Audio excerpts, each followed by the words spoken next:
Hello dear students, welcome to my channel. इस video में हम बात करेंगे क्वेश्चन नंबर 5 की, और ये है एनसीईआरटी की साइंस की किताब से क्लास 9th की, और चैप्टर नंबर है 8, जिसका पेज नंबर जो है वो है 110 पे जो क्वेश्चन दिए गए हैं उसका लास्ट क्वेश्चन है ये। तो इसमें दिया गया है कि a stone is thrown vertically upward direction with velocity 5 meter per second. Acceleration of the stone during its motion is 10 meter per second square in downward direction.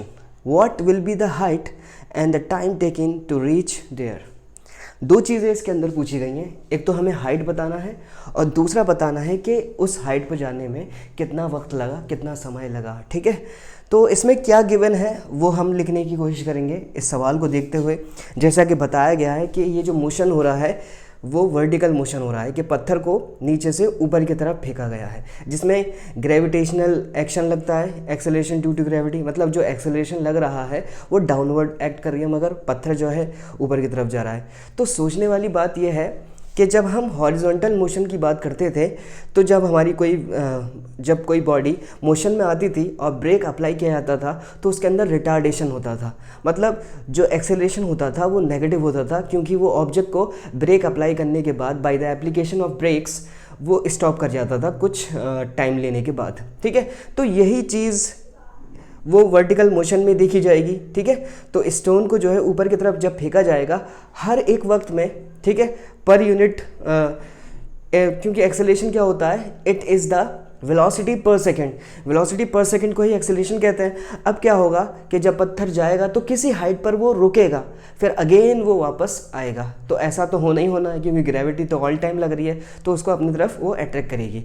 तो खैर, अब ये जो पत्थर ऊपर जाएगा तो उसकी जो वेलोसिटी है वो पल पल क्या है, घटती हुई चली जाएगी, यानी उसके अंदर रिटार्डेशन आएगा। तो ये जो एक्सेलरेशन है जो कि 10 मीटर पर सेकेंड स्क्वायर दिया गया है वो नेगेटिव एक्सेलरेशन का होगा। जैसा कि हॉरिजॉन्टल मोशन के अंदर जब ब्रेक अप्लाई किया जाता था उसमें जो एक्सेलरेशन पैदा होता था उसके अगेंस्ट रोकने के लिए, ठीक है, वो रिटार्डेशन, डिसेलरेशन, और उसको हम नेगेटिव ए से डिनोट करते थे।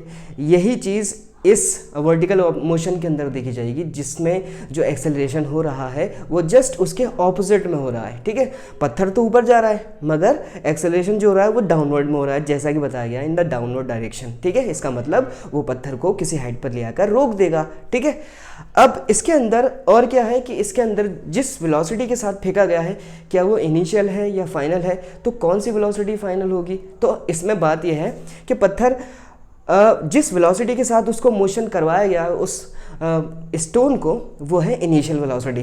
ठीक है, अब इसमें फाइनल वेलोसिटी क्या हो जाएगी, पत्थर जो है किसी हाइट पर जाकर, जो स्टोन है हमारा वो किसी हाइट पर जाकर रुकेगा। तो जब रुकेगा, जैसे कि हॉरिजॉन्टल मोशन में क्या होता था, ब्रेक लगने पर वेलोसिटी 0 हो जाती थी।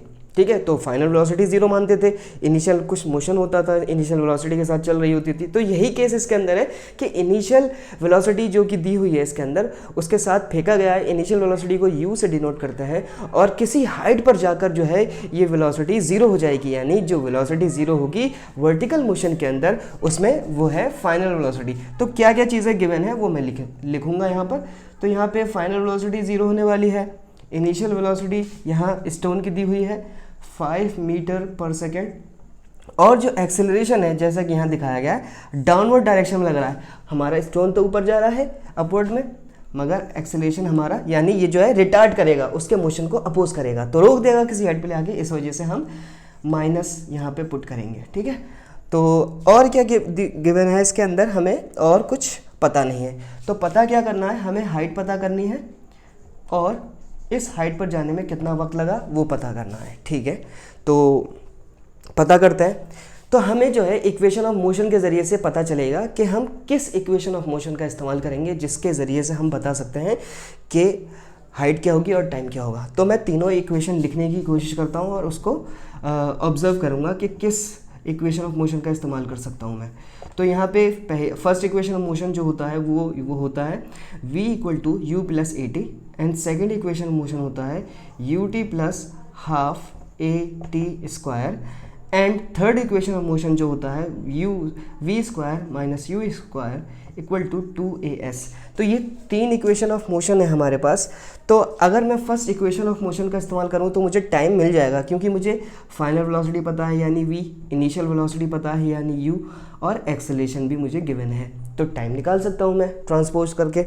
तो अब इसको सॉल्व करने से पहले मैं इसको थोड़ा सा इरेज कर रखता हूँ। तो ये तो किताब में आपका लिखा हुआ है, तो चलिए इसको थोड़ा सा रब कर देते हैं और इसको सॉल्व करने की कोशिश करते हैं। तो अब मैं इस्तेमाल करूँगा फर्स्ट इक्वेशन ऑफ मोशन जो कि होता है v equal to u plus a T.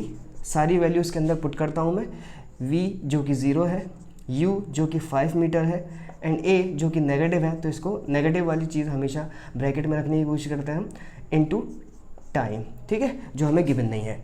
तो जब ऐसा होता है तो हम पहले उस नंबर को ट्रांसपोज करते हैं जो प्लस माइनस होता है। तो ये प्लस में है 5 हमारा, इधर आगे माइनस हो जाएगा 0 के पास, 0 का कोई मकसद नहीं है तो माइनस में रहेगा यहाँ पे, और ये हो जाएगा माइनस 10 इंटू टी, ठीक है। देखिए माइनस है, माइनस कैंसिल आउट होगा, और जब 10 इधर की तरफ आएगा तो ये डिवाइड में हो जाएगा, इक्वल टू टी बचेगा, और फाइनली 1 0 होता है डिवाइड में, तो इसका मतलब है कि 1 के बाद डेसिमल लगने वाला है। तो टाइम हमारा सेकंड में आ चुका है।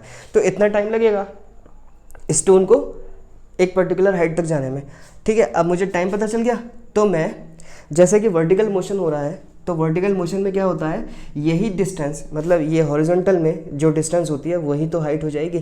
तो हम सेकंड इक्वेशन ऑफ मोशन का इस्तेमाल करके पता लगा सकते हैं कि हाइट क्या होने वाली है। तो मैं अब इस्तेमाल करूँगा second equation of motion, U T plus half A T square, ठीक है। तो u हमें पता है 5 है, टाइम हमें मालूम चल चुका है जो कि है 0.5 प्लस हाफ इंटू ए जो कि नेगेटिव 10 है, इंटू टी स्क्वायर जो कि 0.5 इंटू 0.5 यानी स्क्वायर है, तो 2 बार इसको लिखा जाएगा। अब यहाँ पे क्या चीज़ रिड्यूस हो सकती है, तो 2 5 10 होता है, और 5 5 25, और यहाँ पे 1 के बाद डेसिमल यहाँ लग जाएगा। और यहाँ देखिए ये जो माइनस है तो प्लस माइनस माइनस ही होता है, तो यहाँ पे माइनस आएगा, और 5 इंटू 5 ये हो जाएगा 125। अब क्योंकि 2 के बाद 1 के बाद डेसिमल यहाँ है, 1 के बाद यहाँ है, तो यहाँ पे लग जाएगा डेसिमल। तो फाइनली हमारे पास जो जवाब आएगा वो आएगा 2.5 minus 1.25 which is equal to 1.25 metre. तो हमारी यानी यहाँ पे हाइट लिख देता हूँ, कितनी आ चुकी है 1.25 मीटर, जो कि हमारी हाइट हमें मालूम चल चुकी है।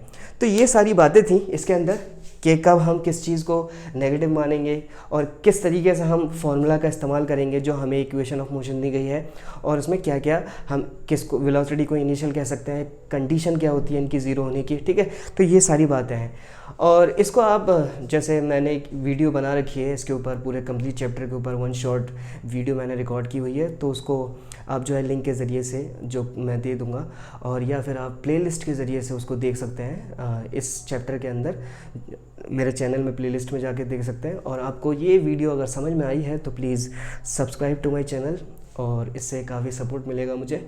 और इसके अलावा कोई भी इससे रिलेटेड या इस चैप्टर से रिलेटेड कोई भी सवाल हो तो please let me know in the comment below, and thanks for watching my videos.